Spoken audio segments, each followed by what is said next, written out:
Commences-tu au cas où c'est plate? Oui. Bienvenue à Défaire le monde, je m'appelle Colin Boudria. Je m'appelle Emma. L'épisode d'aujourd'hui, on discute avec Albert Lalonde, qui est une des jeunes personnes canadiennes qui poursuit le gouvernement depuis 2019. C'est une procédure qui a traîné, mais qui vient d'être acceptée, comme quoi ils vont passer en cours prochainement. Le truc s'appelle La Rose contre Sa Majesté le Roi. Donc, c'est 15 jeunes Canadiens, Canadiennes, dont la moitié sont issus des communautés autochtones, si je ne me trompe pas, qui poursuivent le gouvernement pour son inaction dans la crise climatique et sa responsabilité dans la crise climatique. J'essaye... Si vous ne comprenez pas, c'est un peu normal. Moi non plus, je ne comprends pas, puis je pose plein de questions à Albert tout le long pour des clarifications. Mais c'est super intéressant. Tu comprends pas la poursuite? Je comprends pas... Non, je comprends la poursuite, mais je comprends pas justement si c'est... On poursuit le gouvernement parce qu'il a fait des mauvais trucs ou parce qu'il n'a pas fait des bons trucs. Je comprends. C'est ça que je demande 4 fois, puis que je comprends finalement à la fin un peu.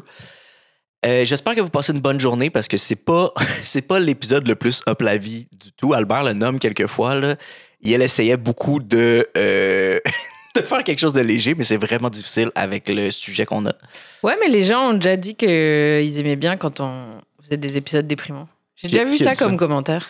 Oh, ben, okay. Je pense que c'était l'épisode avec Catherine Etier. Les gens disaient non, mais quand c'est des sujets durs, c'est vraiment bien. Ben, vous allez être servi. Ouais. Vous allez être vraiment servi. Vous manquez pas cet épisode. Vous être content cette semaine. Si vous voulez nous aider financièrement, parce que là, on a un Patreon, on en parle à chaque épisode, on fait 100$ par mois en ce moment, genre 100,2$. C'est vraiment un beau chiffron.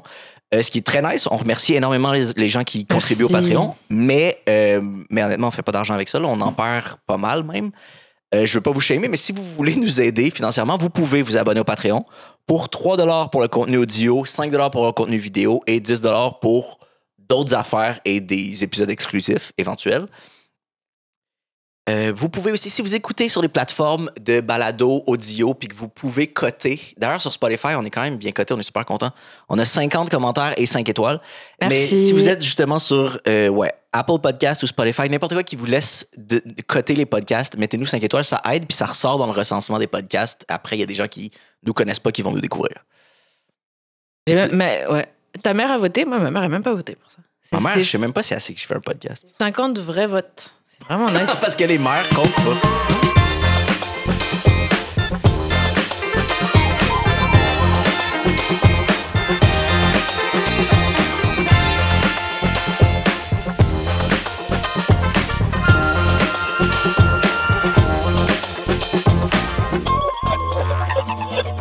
La question clickbait, c'est est-ce qu'on devrait poursuivre plus souvent le gouvernement?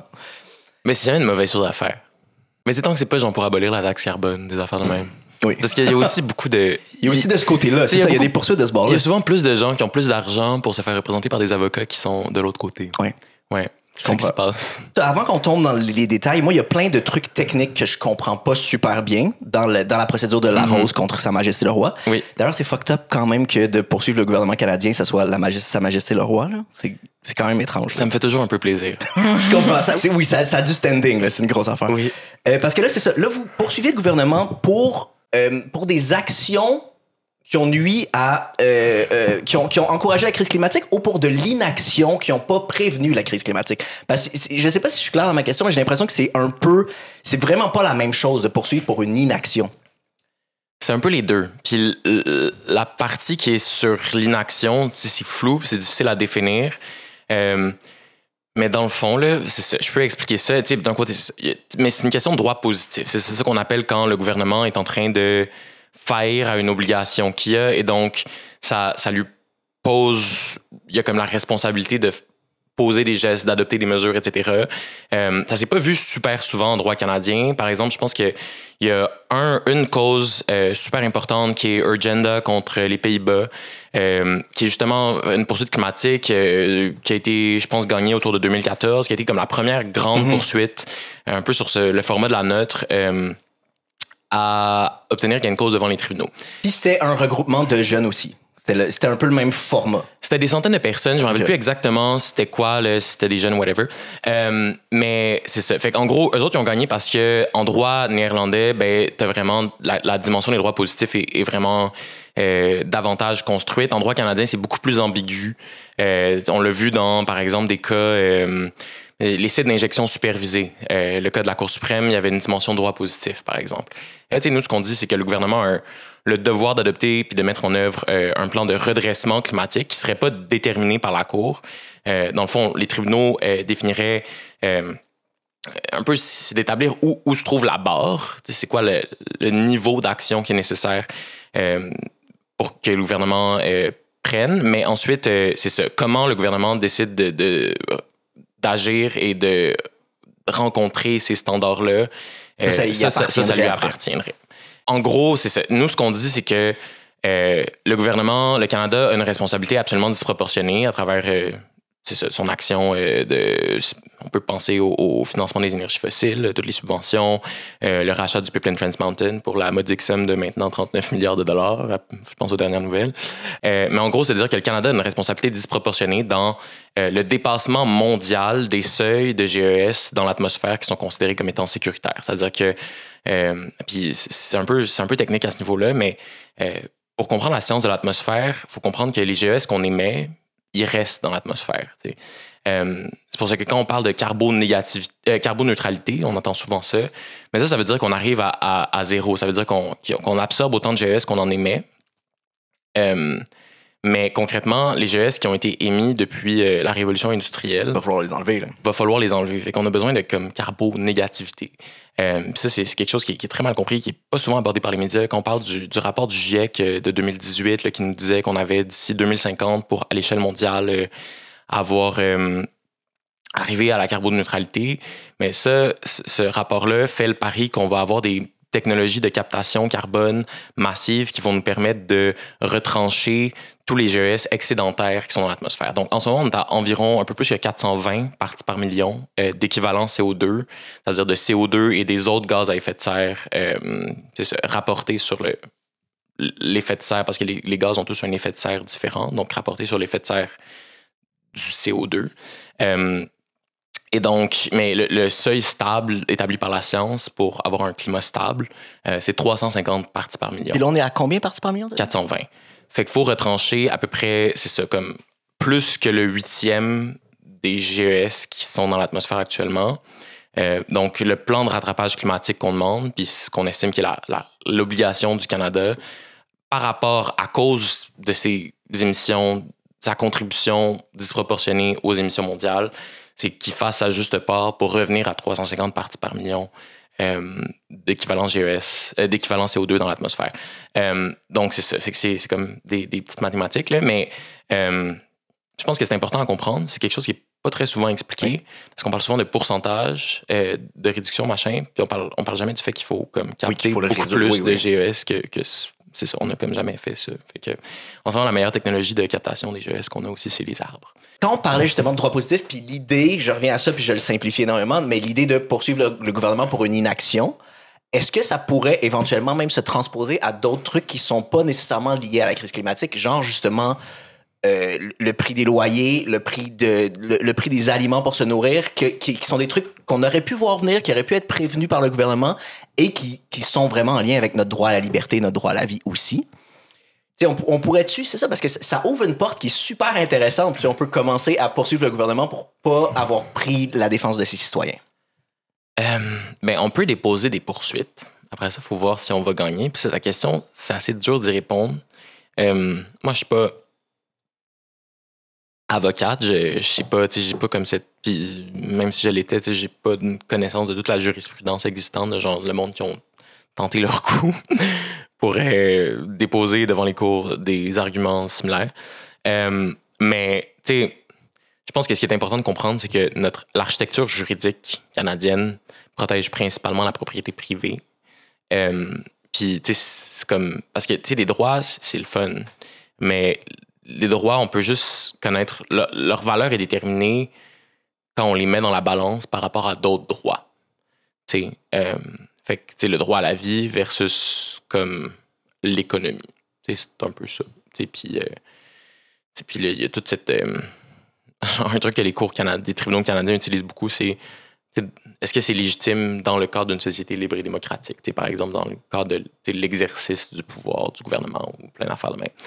Fait que, tu sais, mais ça, c'est large. Puis, tu sais, concrètement, il y a des critères assez précis là, dans différents cas qui sont déterminés par la Cour suprême. Mais, tu sais, il y a vraiment tout le temps manière de contourner les affaires. Puis le droit, c'est une construction aussi. C'est une fiction. Mais, tu sais, je pense que c'est illustré la protection de la propriété privée par le fait que si tu commets un crime, il existe en common law, puis dans notre droit criminel, une défense de nécessité, par exemple. Fait que c'est comme, j'avais besoin de ça comme pour ma survie, ou à peu près, tu sais, mettons. Mais tu sais, il y a une exclusion. Ça, la défense de nécessité n'existe pas si t'as faim, puis que il y a comme une défense de nécessité, c'est genre légitime défense si quelqu'un m'attaque, j'ai dû tuer cette personne-là parce que sinon je serais mort. Légitime défense puis défense de nécessité, c'est comme deux choses différentes. Mais c'est ça, tu sais, mettons, il y a comme une exclusion. La défense de nécessité couvre. Il y a comme une exception précise pour, genre, si tu voles de la bouffe à l'épicerie parce que t'as faim. Mais dans le sens où ça peut passer ou non? Ça passe pas. OK, c'est ça. Ouais. Ça passe pas. Même si j'allais mourir, même si j'en avais besoin pour ma survie. C'est ça. Mais tu sais, tu pourrais le plaider, mettons, si t'es dans une tempête de neige, puis que là, ça fait, tu sais, l'hydro va être rétabli dans 3 jours, puis que tu voles la génératrice à ton voisin. OK. Mais pour manger... C'est donc bien étrange que spécifiquement pour la nourriture, ça passe pas. Hein. Mais tu sais, c'est tout... Dans le fond, on a un système juridique qui protège le capitalisme. C'est parce que si on avait une exclusion, parce qu'on est dans un système qui, pour avoir de la main-d'œuvre cheap, il faut de la pauvreté. Fait que, avec des gens qui vont être prêts à accepter des conditions de merde parce qu'ils n'ont pas d'autre choix. Fait que ça fait en sorte que, si on donnait un genre de free pass où c'était pas un crime d'aller voler à l'épicerie pour les gens qui sont contraints d'être pauvres à cause du système dans lequel on vit, qui a besoin de ça, ben, tu sais, c'est ça. C'est aussi cette question, tu sais, société libre et démocratique, mais c'est aussi une question de tu sais, derrière ça, c'est toute la question de l'ordre social capitaliste aussi que notre droit protège, puis que notre droit affirme. C'est intéressant aussi comme le droit canadien qui, tu sais, au soi-disant Québec, il n'y a comme pas de traité avec, tu sais, si tu vas plus à l'ouest, il y a des traités qui ont été signés avec les premiers peuples par rapport au territoire, par rapport au droit de la couronne d'être sur ces territoires-là, des populations issues de la colonisation d'être sur ces territoires-là. Mais au Québec, il y a comme juste la Convention de la baie James du Nord québécois à Iuichi, qui est régie par un traité qu'on dit moderne. Ça ne veut pas dire qu'il est comme juste ou équitable. Ça, c'est pas à moi de trancher cette question-là, mais c'est ça, c'est comme un ordre juridique aussi qui s'est superposé à des ordres juridiques qui étaient existants. Puis après ça, c'est intéressant. Dans beaucoup d'ordres juridiques autochtones, il n'y a comme pas une distinction claire entre juste le fait d'être sur le territoire, la culture, la langue, le droit. Le droit n'est pas comme un truc figé, séparé, à part du reste. Ça fait partie d'une genre de vision du monde global puis d'une façon d'être. Ça dépend de nation en nation, puis comme, vraiment, je pense aux Haudenosaunee, qui sont genre la confédération Haudenosaunee qu'on appelle, ou iroquoise, mais qui unit 6 nations dans genre le plus vieux système, un des plus vieux systèmes de démocratie directe à l'échelle de la planète, qui est super complexe, puis c'est ça, mais qui est vraiment intéressant, puis qui a comme ce rapport-là de protection du territoire, puis le territoire de Tiohtià:ke, Mouniang, Montréal, on est sous cet ordre juridique-là, c'est pour ça que je pense que on peut pas penser au droit sans comme remettre en question juste l'ordre constitutionnel de nos jours. Puis j'étudie en droit parce que je veux faire la défense criminelle. Puis c'est la répression des mouvements sociaux, la répression de la pauvreté, la répression, je sais pas, la criminalisation de l'immigration, du travail du sexe, whatever. Après ça, c'est ça. Puis je pense que d'utiliser les outils que le système nous fournit, c'est ça qu'on fait avec la poursuite. Puis je veux dire, c'est pertinent. Là, comme, concrètement, tous les gains matériels qu'on peut avoir, je pense que ça vaut la peine. Mais il ne faut vraiment pas qu'on s'arrête là. C'est ça, les gouvernements n'ont pas vraiment beaucoup d'obligations envers nous. En général, droit à la vie, à la liberté, à la sécurité, c'est l'article 7 de la Charte canadienne. Puis il n'y a jamais d'obligation de droit positif qui a été reconnue en vertu de cet article-là. C'est-à-dire qu'on n'a jamais reconnu au gouvernement l'obligation de comme, faire quelque chose. En tout cas, que je sache. Peut-être que je suis confus. Mais si votre cause passait, est-ce que ça créerait un précédent qui fait que ça crée une obligation de droit positif après ça de la part du gouvernement? Oui, potentiellement. Mais après ça, les précédents sont toujours comme circonscrits au contexte, machin, truc, binouche. Mais oui, ça crée un précédent. Puis en tout cas, il y a sûrement des précédents, mais il n'y a pas de précédent que genre je peux citer comme ça. Mais après ça, j'étudie en droit, mais je fais pas mes lectures, c'est ça l'affaire. Mais à quel point le Canada, c'est important ce qu'ils font ou ce qu'ils font pas? Parce qu'on a toujours l'impression que le Canada, c'est le pays des grands espaces, puis en plus, on n'est pas nombreux. Puis là, on a toujours l'impression que eux et que ici, on fait tout bien au Canada. Enfin, de l'extérieur, je trouve. Mais est-ce qu'on a un gros impact ou pas? Le Canada a une bonne réputation, c'est vrai. J'essaie de la salir à toutes les occasions. Ouais. mais définitivement trop bonne à plein de niveaux, en fait. Le Canada est vraiment très bien vu à l'international, puis des fois, c'est surprenant quand on est sur le Mais ça fait qu'il cache plein de merde sous le tapis. C'est ça. Exactement, mais je veux dire, concrètement, c'est certain, on est une toute petite part de la population mondiale. Que j'en comprends, c'est qu'on n'est pas si nombreux, mais par habitant, on aimait beaucoup. Par habitant, on aimait énormément. Tu sais, c'est ça le bottom line. Là. J'ai pas les chiffres précis, mais c'est sûr que à chaque fois qu'on fait comme le PIB des émissions carbone, tu sais, c'est les grandes entreprises qui émettent plus que nous aussi. Fait que c'est quand on retranche un bilan national des émissions de GES puis qu'on divise par tonne par habitant, mais ça met beaucoup la responsabilité sur les individus et moins sur les industries. Donc, encore là, c'est quand même subjectif comme chiffre quand on le met de l'avant sans contextualisation. Puis je pense qu'un truc qui est important à considérer, c'est qu'en comprenant bien que les émissions de 1850 sont encore dans l'atmosphère, puis créent une genre de dette climatique, ben ça fait en sorte que le Canada est, je pense, selon les calculs, le plus grand émetteur historique par habitant. Donc, il y a ça à prendre en compte. À cause de la révolution industrielle, parce qu'on était super intense à l'époque, ou? Ben c'est ça, on a une économie qui a toujours été fondée sur l'extraction de matières premières. Oui, comme toutes les mines, puis c'est vrai. Tout le charbon qui a été brûlé, etc. Fait que, ouais, c'est ça. Je trouve ça intéressant, par exemple.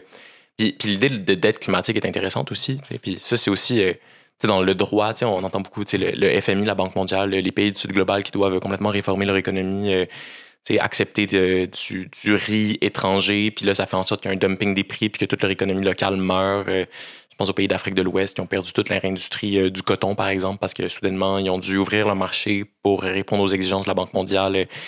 Bref, mais on voit ça, beaucoup de pays du Sud global qui, après les indépendances, se sont retrouvés complètement étranglés par la dette envers les institutions financières du Nord global, les prêts des gouvernements du Nord global aussi.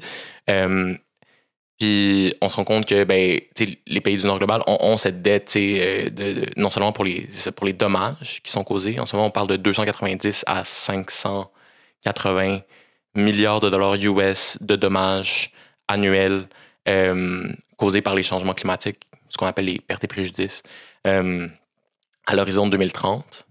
Donc ça, c'est des projections, mais donc c'est ça, c'est comme une dette. Mais ça, c'est pas pris en compte. C'est une dette colossale, puis ça, c'est dans la comptabilité. On en parle, ça fait des décennies, ça fait depuis les années 90 que les pays puis les mouvements sociaux du global l'amènent, par exemple, dans des contextes comme la Convention-cadre des Nations unies sur les changements climatiques, mais ici, dans le débat public, c'est complètement absent. Puis à chaque fois que... Premièrement, c'est dur d'amener le sujet parce que les médias fonctionnent à la clip, puis on n'a jamais le temps de l'expliquer décemment, puis ensuite ça sonne un peu comme la magie noire quand on n'en a jamais entendu parler. Ça sonne très idéaliste, mais concrètement, c'est vraiment une règle de responsabilité civile de base. C'est que genre, si je rentre dans ton balcon puis que je pète ton balcon et je dois réparer ton balcon, mais c'est une responsabilité qui est comme un peu plus diffuse parce que c'est comme l'ensemble des pays du monde. Tous les pays émettent. Mais c'est dans quelle mesure? Puis c'est comme un bilan carbone. C'est un budget carbone mondial qui devrait être divisé de façon équitable. Il y en a qui ont pris beaucoup plus que leur part. Mais bref, c'est quand même un lien vraiment direct. C'est important d'établir que quand il y a 30 millions de personnes qui sont déplacées au Pakistan l'an dernier ou il y a 2 ans à cause d'inondations sans précédent qui sont directement causées par les changements climatiques, ben ça, c'est une responsabilité très claire des pays du Nord global. Ça implique une responsabilité de payer, de compenser. C'est aussi, par exemple... C'est intéressant, le modèle d'un chercheur anglo-bangladais qui s'appelle Bays Ahmed, qui a calculé, par exemple, la responsabilité d'accueil des réfugiés climatiques par pays. Puis le Canada est premier en fonction il a pris en compte différents facteurs, mais beaucoup de ses émissions historiques et actuelles, donc par habitant. C'est le pays que... Voilà, c'est comme... Qui a la plus grosse responsabilité et qui devrait accueillir le plus de réfugiés. C'est à peu près 11% du total des potentiels réfugiés climatiques. Puis je dis ça, puis c'est pas pour faire peur. Je pense pas qu'il faut avoir... il y a aussi comme les écofascistes de plus en plus qui sont genre ah oui, les changements climatiques, ça va faire en sorte que les gens migrent de plus en plus, fait qu'il faut fermer nos frontières de plus en plus. Fait que la pente écofasciste, elle est vraiment directement devant nous. Souvent, ça tombe... La migration climatique, dans le droit, ça n'existe pas. Fait que ça passe souvent pour de la migration économique parce que c'est des gens qui arrivent juste plus à vivre de leur gagne-pain. En fait, techniquement, c'en est de la migration économique, mais qui est due à de la migration. C'est ça, c'est que leur travail fonctionne plus, il faut qu'ils bougent. C'est de la migration économique due à des... Oui, exactement. Okay. Il y a des facteurs climatiques. Oui. Fait que, tu sais, c'est ça. Fait que, tu sais, je pense qu'il y a comme cette responsabilité d'ordre moral. Puis c'est vraiment dur d'arriver, tu sais, puis de dire ça sans avoir l'air d'un, je sais pas, comme moralisateur ou whatever. Mais tu sais, je pense qu'il faut vraiment comme changer... c'est comme une question de vision du monde pour moi qu'il faut comme complètement ouvrir. Puis il y a plein de choses à comme juste comme tu sais, faut comme un peu genre turning tables. Tu sais, faut comme il y a vraiment une nécessité de concevoir les choses complètement différemment puis de saisir comme la violence du fait que sinon, puis le rewind, je parlais d'écofascisme, mais tu sais, c'est ça. Tu sais, le danger, sinon c'est puis c'est déjà ça qu'on est concrètement pas mal en train de faire, mais c'est d'abandonner des centaines de millions de personnes à un chaos total. Puis la réalité, c'est aussi que les changements climatiques, on dit souvent, on est tous dans le même bateau, mais c'est pas vrai. Oui, c'est ça. Puis je me demandais... Mais attends, mais juste, c'est qui les écofascistes? J'ai pas compris du tout la logique qu'ils disent. Ils sont écolos ou pas? Ben, tu sais, souvent, c'est des gens qui sont pas foncièrement écolos. Tu sais, il y a des écolos qui adhèrent à des discours qui t'analysent de façon sous-jacente. Ben, consiste aussi à abandonner des centaines de millions de personnes à leur sort. Mais je pense que l'extrême droite, par exemple, utilise de plus en plus le discours de justement, il faut renforcer nos frontières à cause des changements climatiques.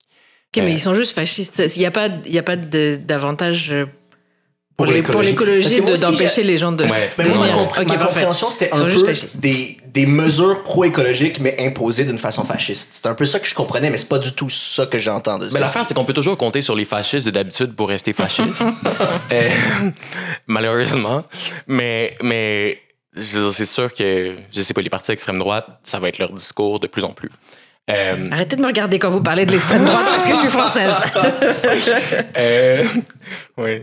Tantôt, tu parlais justement de comment le Nord global subit pas les effets de la crise climatique de la même façon. Dans votre poursuite spécifiquement, est-ce que vous pouvez faire valoir ça, l'impact que ça a sur les autres pays, ou non? L'angle, c'est vraiment l'impact que ça a sur vous en tant que jeune Canadien. C'est ça. Puis ça s'est vu dans d'autres pays. Par exemple, je pense que dans différents cas aux États-Unis, il y a des personnes, des plaignants qui viennent de pays du Sud global qui vont poursuivre le gouvernement fédéral américain sur la base des effets des changements climatiques qui vivent aux États-Unis au quotidien, mais aussi sur la base de, par exemple, les conséquences que ça peut avoir sur leur famille, leur culture aux îles Marshall, par exemple, dans le Pacifique, qui sont comme menacées d'être envahies, englouties sous les eaux. Mais donc, c'est ça. Mais nous, on poursuit sur la base des effets des changements climatiques qu'on ressent au Canada. Puis l'affaire, c'est que, évidemment, on n'a pas d'immunité. On l'a vu l'an passé, il y a eu des feux de forêt de la superficie de la Grèce.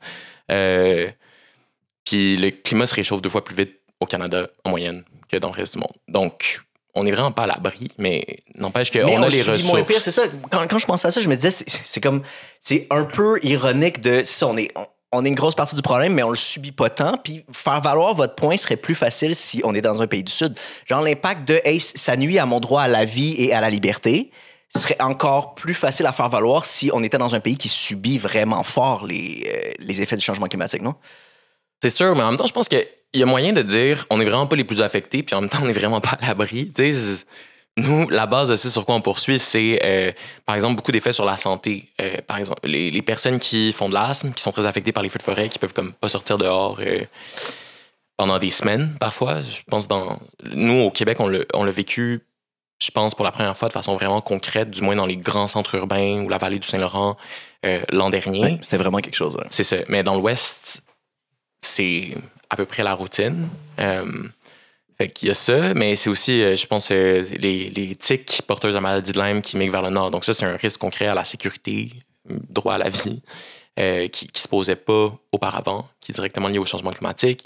Puis ensuite, il y a des effets météorologiques aussi assez banals, mais qui ont quand même un impact sur notre notre droit à la liberté. C'est comme quand les écoles ferment parce qu'il y a du verglas, puis que ça se multiplie. Puis quand c'est la même chose pour les canicules, par exemple, ou juste le fait que on peut pas faire la même chose qu'avant l'été. T'sais, on peut pas. OK, c'est ça. C'est le fun de faire du vélo, mais tu pognes un coup de chaleur. Mais c'est comme. Ça n'a pas besoin d'être un danger vital immédiat nécessairement. Ça peut. Puis ça l'est dans certains cas, mais c'est ça. Vous pouvez faire valoir. Ça l'est dans certains cas, mais c'est pas genre je vais mourir demain. Oui, c'est ça. Okay. Puis il y a aussi tout l'aspect du préjudice psychologique de OK, mais comment on se construit dans un monde qui traverse l'effondrement prévisible de.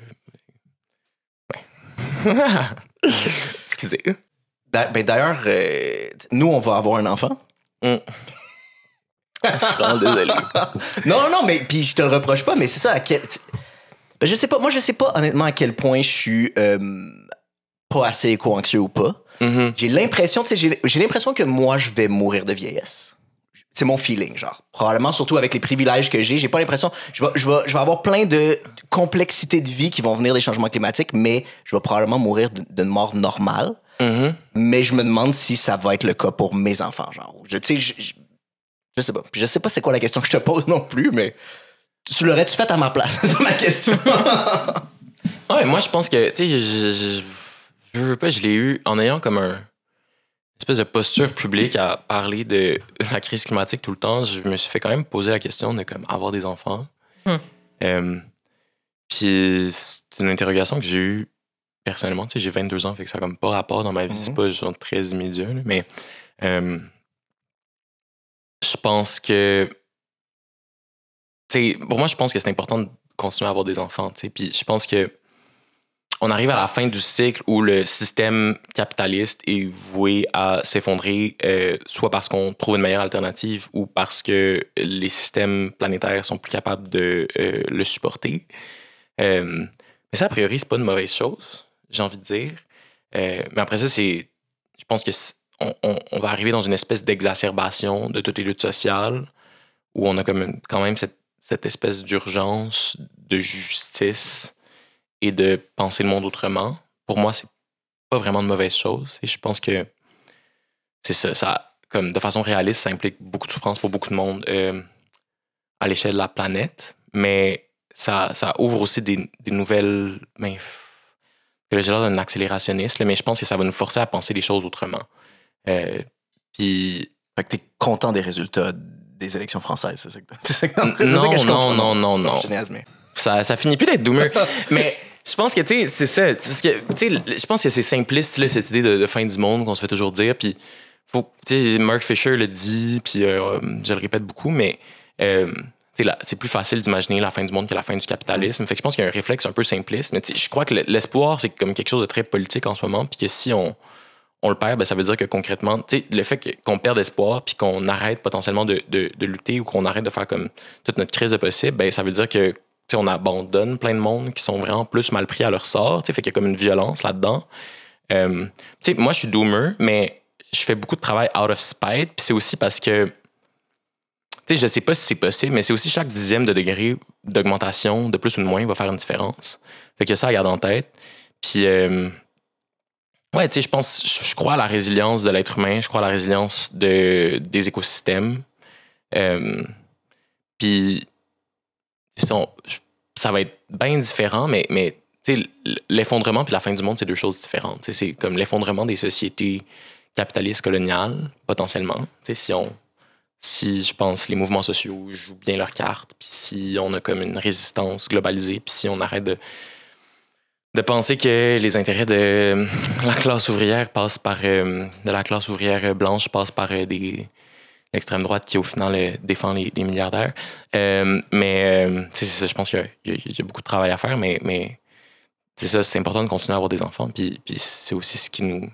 si on se compromet plus vis-à-vis du futur, ben ça fait qu'on a aussi plus rien à C'est un super bon point que j'entends pas souvent de... on va plus se battre pour rien si de toute façon on fait pas d'enfants. On va juste... C'est ça. Exactement. Ouais, fait que, tu sais, moi, c'est un point que je trouve intéressant. Puis je pense qu'au final, tu sais, ça revient beaucoup à... On parle beaucoup d'oppression, puis je pense que c'est un framework qui, tu sais, c'est pertinent. Faut en parler. Puis c'est un mot c'est un vocable qui a sa pertinence, mais tu parler de violence structurelle normalisée, puis de comme à quel point on est socialisé à l'indifférence. Puis ça, c'est aussi la personne en situation d'itinérance à côté de chez nous, moi, mes parents m'ont un peu appris à comme détourner le regard. C'est de reconnecter à ça, parce que sinon, ben, pour moi, c'est ça qui va faire qu'on s'en sort ou pas. C'est genre, est-ce qu'on se throw mutuellement under the bus face à comme la pire crise existentielle, ou est-ce qu'on a cet idéal de dignité universelle, puis on est têtu as fuck, puis on n'abandonne pas.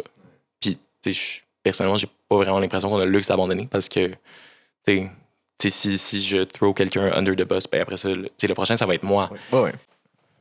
En plus, je suis venu ici, j'étais genre, ça va être un podcast drôle. on en a des drôles, puis on en a des pas drôles, puis je m'attendais pas à ce que ça soit. Je suis vraiment désolé, je me sens super mal. En plus, avec un. Mais, tu sais, c'est ça. Pour moi, c'est comme. Ouais, je pense que l'espoir, c'est super politique, puis d'avoir des enfants, ça en fait partie. Trop contente parce que toi, ta préoccupation, Colin, c'est est-ce que l'enfant va souffrir, mais aussi, moi, je me sens super coupable parce que. Toi, c'est ton guilt.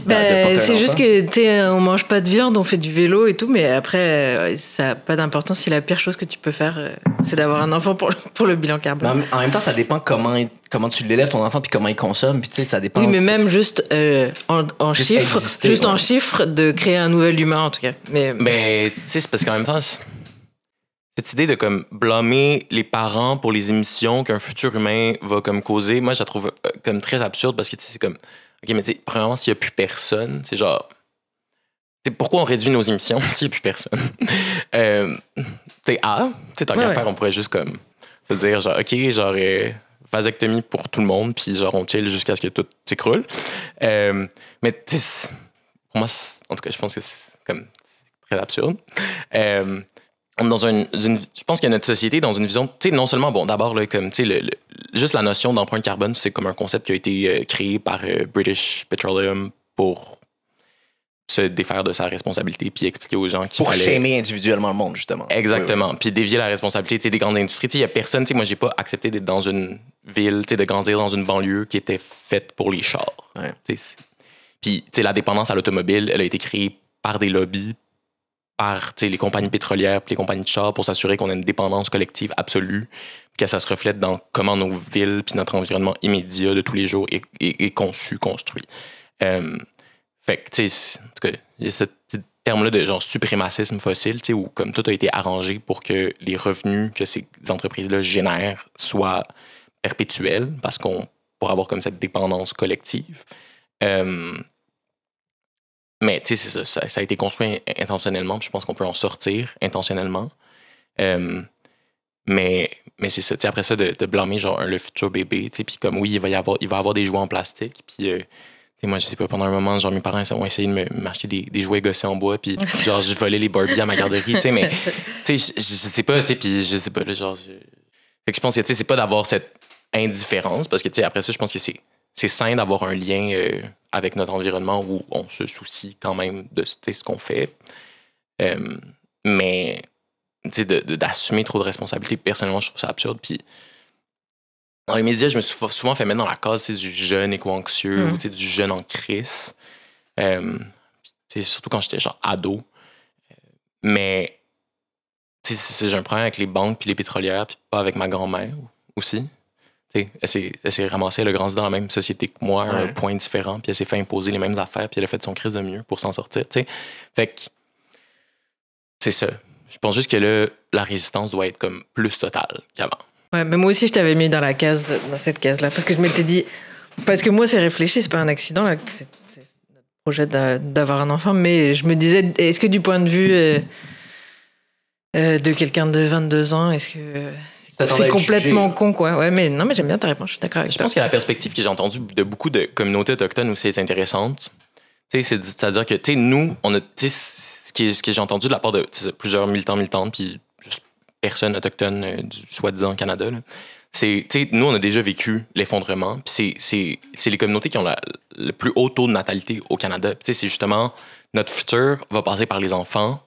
Puis on a été effacés d'un point de vue démographique. On s'est fait voler nos enfants pendant des générations pour leur arracher leur culture, détruire leur identité à l'intérieur. Puis on a vécu ce processus-là de génocide, puis d'avoir des enfants, c'est un acte de résistance. Puis c'est comme, on a déjà vécu l'effondrement, on sait c'est quoi, parce que nos sociétés se sont fait détruire par la force du colonialisme, puis juste la violence très concrète qui a été vécue. Puis, tu sais, c'est comme, on n'a pas d'autre choix, tu sais, sinon notre existence puis notre résistance n'a pas de sens. Fait que, moi, je crois profondément à ça, puis je pense que c'est beaucoup ces perspectives-là aussi. Le fait, tu sais, d'aller sur des barrages, des blocages, puis des résistances très territoriales autochtones aussi qui a fait changer ma vision du monde par rapport à... La forêt, elle va rester d'une manière ou d'une autre, puis on a encore des écosystèmes qui vont nous soutenir, puis la nature, elle résiste. On le voit à chaque fois que, je sais pas, tu vas à la place là, en Ukraine ou la centrale Tchernobyl. Tu vas à Tchernobyl, puis la nature a pris ses droits, puis il y a des chevaux sauvages, puis tout est radioactif, mais somehow ça fonctionne. Il y a encore des plantes qui poussent. Fait que je pense qu'il y a comme cette résilience-là qui est en nous, puis qui est dans les écosystèmes, dans la biodiversité, mais il faut juste, c'est ça, faut qu'on... Cette espèce d'ambiguïté où on est tous là à comme... En tout cas, juste si on arrête d'y croire, je sais pas, j'aime mieux être delusional puis me tromper que de genre pas prendre la chance de s'arranger pour qu'on s'en sorte. 100%, c'est un très bon point. Mais oui, puis tu parlais des autres formes de vie. Moi, c'est ça. Moi, j'ai pas peur pour la vie sur Terre. J'ai peur pour l'existence de l'humanité. C'est ça qui me fait peur. Mais je suis convaincu que si jamais on en vient à disparaître, il y a des écosystèmes qui vont se reformer. Il va y avoir plein de créatures qui continuent à vivre. Mais Mais il va en rester des communautés humaines. Puis je pense que, par exemple, les communautés autochtones qui sont à travers le monde, qui ont comme un lien avec les écosystèmes qui est comme très profond, ont énormément à nous apprendre. C'est pour ça que moi, je pense que comme la lutte pour la justice climatique, ça passe comme par le fait de contester la légitimité de l'État canadien puis de l'État québécois, puis de dire, OK, il faut revenir à des ordres juridiques qui ont été en mesure d'avoir un lien d'équilibre puis de relation avec le territoire qui l'a protégé pendant des milliers d'années. Je pense que c'est aussi... Il y a comme une espèce de... On est dans un rapport d'interdépendance où je pense qu'il n'y a jamais eu autant de gens dont les intérêts logeaient à la même place. Parce que je pense que il va rester des communautés humaines, mais peu importe le scénario, même dans le pire scénario, il va rester du monde. Ils vont peut-être pas avoir le best time, mais mais je pense qu'il faut juste s'arranger pour que ceux qui restent, ce ne soient pas des milliardaires survivalistes. Ouais. Dans des bunkers en Nouvelle-Zélande. C'est ça. Je comprends. À cause de ce que je fais dans la vie, je suis comme un peu étiqueté, genre le département des angoisses existentielles, genre. Je suis comme, ben oui, je peux pas vraiment t'aider, mais c'est est-ce que tout le monde te dompe leurs anxiétés, justement, parce que t'es comme l'oreille pour les anxiétés écologiques de tout le monde, non? Ouais, c'est comme un des chapeaux que je porte. Puis, tu sais, c'est ça. Mais moi, j'ai plus vraiment d'anxiété. Tu sais, j'étais très éco-anxieux pendant une partie de ma vie, puis maintenant, je suis comme, tu sais, advienne que pourra, je vais faire toute mon crise de possible. Mais c'est ça. Je pense qu'il faut être dans un vibe où on fait, tu sais, faut pas avoir, comme, vraiment pas avoir d'indifférence. Justement, tu sais, mais vraiment, c'est ça. Comme, si on perd espoir, genre, c'est les pétrolières puis les banques qui gagnent. C'est un peu quétaine comme question, mais as-tu l'impression que t'as moins d'éco-anxiété parce que t'es dans l'action, justement? J'ai l'impression que des fois, l'anxiété et la culpabilité, des fois, c'est un peu paresseux parce que ça devient des excuses pour rien faire. Tu comprends ce que je veux dire? Puis là, peut-être que c'est parce que t'es dans l'action que tu te sens moins mal. Ouais. Ben c'est sûr que genre mon action, tu sais, ça a commencé, j'étais au secondaire esti, puis ça filait pas, j'étais genre vraiment en mode fatalisme. Puis là, soudainement, je me suis mis à organiser des manifs, puis là, tout ça. Puis là, soudainement, c'est comme la drogue dure. J'ai commencé à militer parce que dans ma vie personnelle, ça allait pas du tout. Il y a beaucoup de militants qui sont genre juste des personnes qui allaient vraiment mal pour des raisons qui ont rien à voir, puis qui comme se sont trouvés ça, puis ça devient un peu une drogue dure, puis ça fait comme bien du bien. Mais, tu sais, puis c'est aussi le fun, là, tu sais, je pense qu'il y a comme... Genre, souvent, il y a cette représentation-là des militants comme étant un peu des martyrs, puis moi, j'ai tellement ça. Tu sais, je le fais pas par dévouement total, je le fais aussi parce que, genre, des fois, tu sais, il y a plein d'affaires comme... Qui sont partir un plaisir, là. Ouais, tu sais, des affaires qui sont pas forcément légales, que je sais pas si je peux mentionner ici, mais comme... C'est le fun en crise, là. Tu sais, genre, throwing shit on the fan, genre... C'est comme ma raison de vivre, tu sais, puis là, je suis rendu un peu trop institutionnalisé, puis j'ai eu un peu ça. Tu sais, un de mes mantras dans la vie, c'est... un des éléments constitutifs du crime, il faut toujours se rappeler que c'est l'arrestation. Fait que, tu sais, moi, on parle beaucoup de désobéissance civile dans les mouvements écologistes, tout ça, mais it's not a crime if you don't get caught. Fait que, tu sais, Même techniquement, genre même sur papier, d'un point de vue légal. mais dans la conceptualisation juridique, Okay. C'est très intéressant, ça. tu sais, il faut juste être bon. Ouais. Mais tu pensais, moi, je promeux rien. Mais il faut juste être bon. Fait que, tu sais, c'est comme un genre de lifestyle aussi le fun, tu sais. Puis que tout le monde peut adopter. Tu sais, des fois, c'est juste comme, je sais pas, quelque chose de bien niaiseux, là, mais tu sais, c'est des œufs, quand ça moisit, ça sent le gaz. Comme s'il y avait une fuite de gaz, c'est genre le soufre. Fait que là, tu peux accélérer la moisissure des œufs. Parce que des œufs, ça prend genre 3 mois à moisir. Là. Fait que là, t'es là à sa température pièce. Fait que, en fait, tu laisses du bouillon de poulet, genre fait maison, à température pièce. Tu le fais moisir, tu l'injectes dans des œufs. Puis là, tu laisses les œufs quelque part. Puis là, fuite de gaz, bam. Puis là, tu peux fermer la place pendant genre une couple d'heures. Super intéressant. Mais y a-tu une alternative végane? Je sais pas, mais tu sais, ou tu sais, de la crazy glue puis un clou dans une porte. Oui, il y a des trucs simples. Oui, il y a des trucs simples qui peuvent bloquer longtemps des affaires. Ouais. Mais c'est ça, tu sais, mais si tout le monde faisait ça en revenant de chez eux, comme. Tu sais, c'est pas si compliqué, tu sais, faut juste porter une belle cagoule, puis genre, tu sais. Puis après ça, en tout cas, faut savoir se changer, puis comme, tu sais, où se changer, comment se changer, tu sais, pas se faire reconnaître, pas laisser ses empreintes, en parler à personne. Mais tu sais, s'il y avait s'il y avait des centaines de groupes de genre 4 amis qui genre ont une confiance absolue entre eux puis qui vont genre pas se dénoncer à la police, qui arrivaient puis qui genre allaient juste comme péter des serrures un jour sur 2, tu sais, comme après l'apéro, tu sais, comme ça irait, tu sais, ce serait déjà aidant. Puis après ça, tu sais, c'est ça, je veux pas être petty, tu sais, puis c'est, comme j'ai dit, c'est pas mon grand-père avec qui j'ai du beef, là, même si genre, mais tu sais, ou genre ton voisin qui a une Audi, là, tu sais, genre tu peux choisir tes combats, là, genre va dans une succursale de banque de grâce, genre va péter ta guiche, là. Mais c'est ça, tu sais, fait que je devrais pas dire va péter ta guiche, c'est des blagues. C'est des blagues. Mais... Un podcast humoristique. Ça paraissait pas tant que ça dans la dernière heure. Non, mais c'est ça, honnêtement, tu sais, comme on me demande souvent, genre, tu sais, dans les termes, tu sais, comme dans les mouvements sociaux, toute l'espèce de jargon, de machin de truc, là, tu sais, genre, c'est quoi ta théorie du changement? Ma théorie du changement, c'est que, genre, tout le monde aille péter sa guiche. J'adore ça. Puis il y a des sources vraiment, tu sais, il y a des livres, là, tu sais, comme le CIA Field Sabotage Book, là, genre CIA Sabotage, vous allez le trouver sur Google. Mais c'est un livre que, là, tu sais, c'est un guide de comment faire du sabotage que la CIA avait rédigé à destination de genre la résistance en Europe sous l'occupation nazie. Puis ouais, il y a plein de trucs. Il y en a qui sont un peu datés, là, comme genre libérer des papillons dans une salle de cinéma de propagande. Ça, c'est daté, mais tu sais, ou juste quelque chose de très drôle. Romantique. Oui. Il explique super bien comment faire en sorte que tes adversaires soient pas capables de fonctionner. Genre, tu sais, si t'es infiltré genre dans une compagnie que t'haïs, ben là, tu sèmes la discorde, mais en faisant des trucs classiques que tout le monde fait de toute façon. Juste du bitching entre personnes, puis des games mentales un peu. Mais genre, tu sais, c'est genre remettre en question l'ordre du jour, ou comme... tu sais, t'obstiner sur genre des affaires absurdes. Mais tu sais, il y a genre... Moi, j'ai besoin qu'on ait... Genre, le inner pettiness, je pense qu'il faut aller le chercher, puis que si on est capable de le libérer, ça va être une force de transformation immense. Après ça, il faut aussi, genre, proposer des idéaux, avoir le courage de nos rêves, machin. Ça, c'est bien le fun. Mais moi, j'aime mieux, genre, juste être petty as fuck, puis genre, trouver ça vraiment drôle. Aussi. C'est très rassembleur. Mais il y a une genre de joie collective. Oui. Ouais. Je trouve que oui. Oui.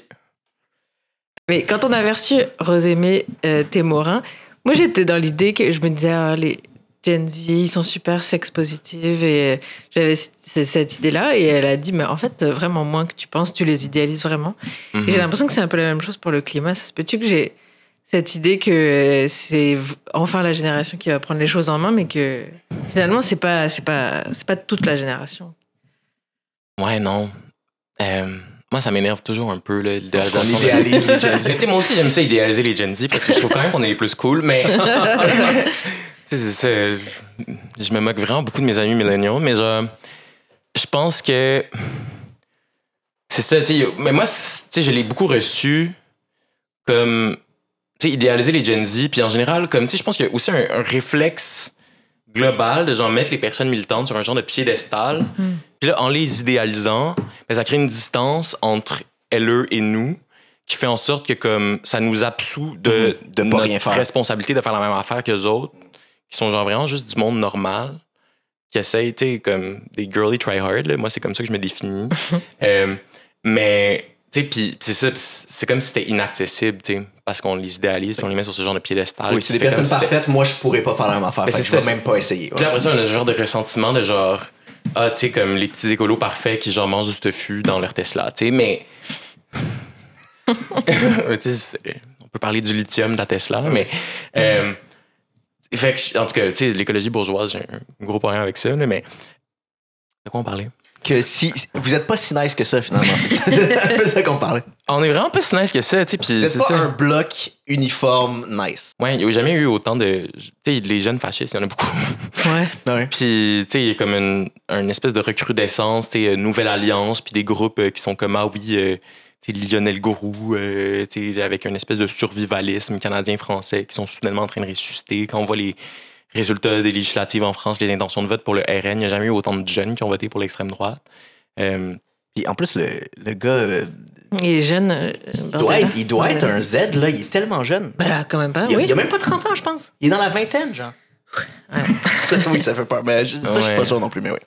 Mais c'est ça, tu sais, puis il y a aussi le rebrand TikTok des fascistes, là, c'est une vraie chose, mais qu'on voit avec Jordan Bardella, mais tu sais, c'est ça, puis en tout cas, puis j'entends, il y a le slogan que je vois tout le temps sur mon feed en ce moment, genre la jeunesse emmerde le Front National, mais tu sais, c'est comme, il faut pas vivre sous une roche, puis il faut pas avoir comme, tu sais, je pense qu'il y a vraiment un travail de fond où comme, tu sais, la gauche radicale blanche, je pense, a comme une responsabilité d'être capable de genre somehow aller chercher les populations blanches qui se sentent exclues, lésées par le système, qui ont raison dans une certaine mesure. Mais leur faire comprendre que c'est pas l'immigration l'ennemi, puis c'est pas... Oui, c'est ça. Faut avoir des conversations avec du monde avec lesquels on n'est pas d'accord. Qu'on a juste envie de puncher d'en face. Puis après ça, je pense qu'il faut aussi les puncher d'en face. Un peu des deux, ok. Oui, j'aime pas le discours libéral, genre, tu sais, faut, genre, notre société se radicalise tellement, puis genre, faudrait tellement qu'on ait un dialogue, genre. Il y a un range où, après lequel le dialogue est plus possible, puis il faut puncher. Ben, c'est ça. Genre, si t'es un nazi, moi, je pense que tu mérites de te faire jump. Puis on le voit en ce moment avec la montée de la transphobie aussi. On le voit avec toutes sortes de choses où, comme on a une régression des droits LGBTQ, il y a 2S+, qui était comme inconcevable il y a comme 5 ans, qu'on n'aurait pas vu venir. C'est complètement genre généralisé, puis en tout cas, c'est ça. C'est pour ça que, en tout cas, puis aussi, je pense ça, on arrive aussi au fait que la lutte climatique peut pas être séparée des autres affaires. Oui, que tout est ensemble. Si je peux faire le pont en tant que millénial entre les générations, en plus, la jeunesse emmerde le Front National, c'est un truc des années 80, c'est un truc de Béru, genre de Béru noir. Fait que, ouais. Fait que ça fait 30 ans que la jeunesse, ça fait 50 ans que la jeunesse emmerde le Front National. Dans le fond, c'est les boomers. Ben oui, mais les Béru noirs, c'est Gen X même. Ah ouais, vraiment, ça fait longtemps. Mais par contre, moi aussi, ça, j'avais envie d'en parler qu'on oppose les pauvres avec les écolos, mais genre, en France, par exemple, les gilets jaunes puis les agriculteurs, ça oppose comme si eux, ils étaient contre les écolos et les mesures écologiques qu'on veut, et eux, ils représentent les pauvres, et ça me met super mal à l'aise d'avoir l'impression d'être en opposition avec les pauvres ou les agriculteurs, genre... On veut pas la même chose. Pourquoi c'est opposé ça? Mais je pense que la gauche électorale est lâche. Tu sais, comme face à la montée de l'extrême droite, je pense que, tu sais, on va pas y arriver si les progressistes n'ont pas le courage de leurs convictions.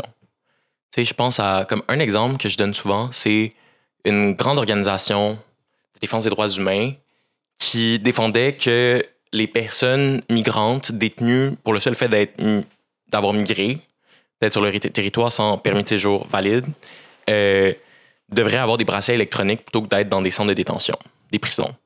Mais, tu sais, ça, c'est comme, tu sais, ben, what the fuck? Tu sais, parce que, genre, migrer, c'est un droit, puis c'est surtout pas un crime. Fait que, tu sais, tant que t'es pas capable d'affirmer que de migrer, c'est un droit, puis pas un crime. Oui, à force de faire les affaires à moitié, tu perds tout le monde. Tu perds des potentiels électeurs, tu perds des gens qui vont être interpellés par ce que tu essaies de dire. Ben, c'est ça, tu sais, puis je suis tout le temps comme, hey, la gang, genre, tu sais, pour vrai, c'est une ligne de com, genre, tu sais, comme, qui se tient, là, tu peux le dire, le genre, tu sais, comme, on est en train d'emprisonner, comme, on emprisonne littéralement des familles avec des enfants. J'ai l'impression que c'est comme ça que l'extrême droite va chercher le monde. C'est avec des déclarations hyper radicales, surprenantes, mais que la gauche ose pas faire non plus. Tu comprends-tu ce que je veux dire? C'est ça. Puis c'est quand les sociodémocrates puis la gauche électorale, tu sais, je sais pas, se mettre à mettre des quotas d'immigration aussi dans leur plateforme électorale, ben ça veut dire qu'on joue le jeu puis tout est déjà perdu. Fait que, c'est une question de vision du monde qui s'affronte, puis si on n'est pas capable de comme concevoir quelque chose puis vraiment expliquer, puis je pense qu'il faut, il faut vraiment être capable d'avoir une vision qui soit fondée sur les intérêts, c'est poche, puis j'aimerais ça, croire des idéaux de justice, essayer de convaincre les gens de faire la bonne affaire, mais pour moi, c'est comme où loge ton intérêt. C'est comme l'espèce de bottom line. Puis de toute façon, la population gagnerait. Les affaires. Mais c'est ça. Excuse, je te coupe, mais les affaires de boussole électorale ou des trucs comme ça, mais des fois, je me dis, faites juste rentrer combien vous gagnez par année, puis on va vous dire c'est quoi votre intérêt ou voter, puis honnêtement, ça va pas être pour lequel vous votez. Tu comprends ce que je veux dire? C'est comme, on est tellement nombreux à pas voter dans nos propres intérêts, c'est fucked up. Là. C'est vraiment surprenant. Et t'avais entendu parler de la conférence citoyenne sur le climat en France? Ouais. Puis, Moi, j'en avais pas entendu parler. Tu peux le préciser un peu, c'était quoi? Ouais, peut-être que tu vas mieux l'expliquer que moi, je sais pas. Mais ça venait des Gilets jaunes, apparemment, comme l'impulsion de départ.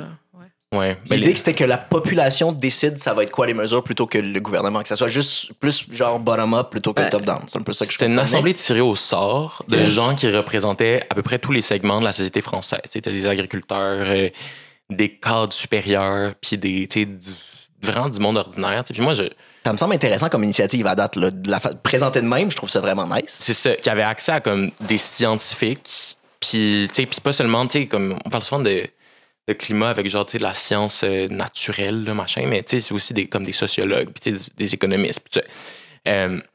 Puis c'est ça, ils ont proposé, je pense, une centaine de mesures. La procédure, c'était que tout devait être adopté comme à l'unanimité pour que les recommandations figurent là, dans le rapport final. Je pense que le gouvernement en avait gardé comme 2. Ouais, c'était genre 150 et 28, mais quelque chose comme ça. Je me rappelle plus c'était quoi la proportion, mais c'était vraiment ridicule. Ouais. C'est surtout les mesures les plus cosmétiques qui ont été mises en œuvre.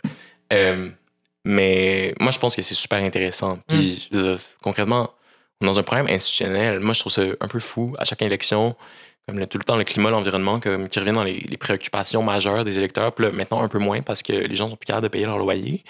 Puis, ni leur épicerie. J'ai comprends. De s'inquiéter de ça. Mais, tu sais, puis après ça, quand tu regardes dans les intentions de vote, ça se traduit pas du tout. Puis le problème aussi, c'est que les conservateurs puis la CAQ ont aussi des plateformes climat. Puis là, on parle de business verte, machin. Puis c'est des narratifs qui sont... que tu as envie d'y croire. Là. Mais concrètement, d'aller harnacher des grosses rivières puis de doubler la production énergétique du Québec d'ici 2035 pour la modique somme de genre 180 milliards de dollars d'argent public. Je pense qu'on peut faire les choses autrement. Moi, j'aimerais beaucoup ça, avoir... une facturation d'hydro progressive où comme on te charge selon l'électricité l'électricité que tu utilises, mais en prenant en compte que peut-être que ça te coûte moins cher d'électricité si tu as une piscine creusée mais que ta maison est bien isolée. Mais d'avoir des paliers. Ouais. Après lesquels le prix augmente. Genre, si tu consommes plus que tant, ça va te coûter plus au kilowattheure. On te charge le kilowattheure en fonction du nombre de kilowattheures que tu utilises, mais aussi en fonction de ton revenu. Parce que, moi, j'ai vécu dans un petit appartement du plateau où ça me coûtait 500$ d'hydro esti parce qu'il y avait juste genre 2 rangées de briques dans les murs. C'est super mal isolé, c'est vrai. Ouais. Non, mais c'est ça, puis je pense que c'est ça de l'écologie populaire. Fait qu'en tout cas, augmenter le coût de l'essence, c'est bien niaiseux. Puis je pense que le gouvernement du NPD en Alberta, de Wabkenu, qui est genre aussi le premier ministre d'une province à être autochtone, puis en tout cas, j'ai toujours genre méfiance absolue envers tous les partis politiques. Surtout ceux qui prétendent être de gauche, parce que souvent c'est les plus snakes, à mon humble avis. Mais c'est ça, ils ont juste ils ont suspendu les taxes sur l'essence depuis une couple de mois. Puis là, ils ont renouvelé cette suspension-là des taxes sur l'essence. Puis dans une crise du coût de la vie, là, c'est juste qu'il faut s'assurer que les pétrolières puis les compagnies, les distributeurs d'essence fassent pas juste monter les prix en profitant de la baisse de la taxe. Fait que c'est comme la nuance, là. Mais moi, en tant que genre écolo, si c'est vraiment un titre que j'haïs, là, mais pour moi, ça me pose pas de problème. Je pense que ça a du sens. Puis les gens vont pas comme s'amuser à laisser tourner leur char parce que la taxe sur l'essence a été suspendue. C'est pas comme ça que ça fonctionne. Ouais, mais c'est ça. Et leur but aussi, c'était... on sentait que la volonté, c'était aussi que les mesures, ça arrête d'être de juste faire payer plus les gens, Les individus, justement. les individus, puis aussi de prendre juste des mesures qui impactent les individus, mais jamais les compagnies. Enfin, c'était supposé un peu rétablir le pouvoir dans le bon sens, mais finalement, ça n'a pas. Ouais. Ça n'a rien fait. Non. C'était juste pour. Ouais. Juste une bonne idée. À chaque fois qu'on change de sujet, c'est ça, on a un espèce de petit soupir de... Ouais. OK, puis tel autre affaire. Ouais. Wow.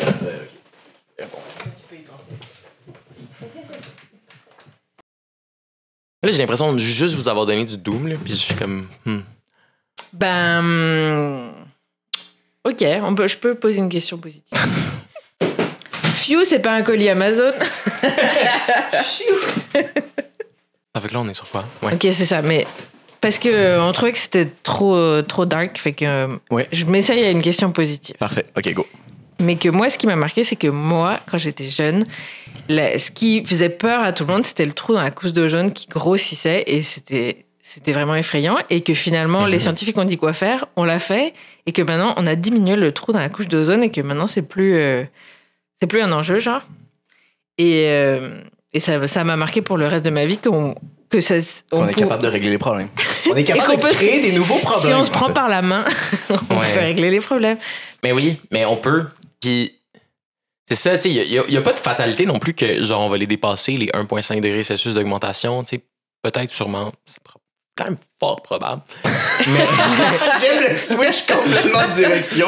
On essaie d'être positif. Mais, on pourrait ne pas. Oui. Mais je pense qu'il faut juste cette chance.